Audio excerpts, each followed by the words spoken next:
আপনারা জানেন ত্রয়োদশ জাতীয় সংসদ নির্বাচন উপলক্ষে আজকে থেকে নির্বাচন কমিশনের অনুমোদন সাপেক্ষে আমাদের প্রচার শুরু হলো।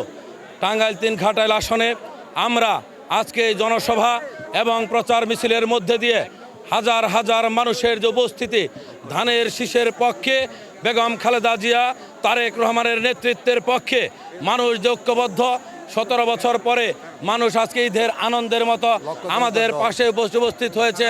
আজকে আপনারা দেখেছেন ঘাটাইলে লক্ষ জনতার, আমাদের মা বোন সহ আবাল বৃদ্ধ বনিতার জোয়ার নেমেছে।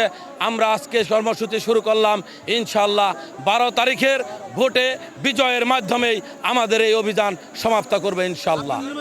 আমার প্রতিশ্রুতি হলো এই ঘাটাইলের যে অস্বাভাবিক খারাপ অবস্থা, সকল ক্ষেত্রে রাস্তা, ব্রিজ, কালভার্ট, স্কুল, কলেজ এবং কৃষি ব্যবস্থার উন্নয়ন করে মাদক মুক্ত, সন্ত্রাস মুক্ত এবং সকল নাগরিকের জন্য একটি আধুনিক ঘাটাইল বিনির্মাণ করাই হবে আমার লক্ষ্য।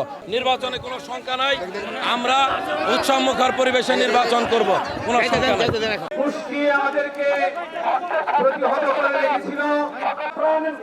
বিসর্জনের বিনিময়ে আজকের এই মাঠ পরিপূর্ণ পক্ষ থেকে, কারণ আমাদের নেতৃবৃন্দ এই বিএনপির সাথে নির্বাচিত 4বারের চেয়ারম্যান, ঘাটাল পৌরসভার নির্বাচিত 2 বারের রশিদ মিয়া, বীর মুক্তিযোদ্ধা আব্দুর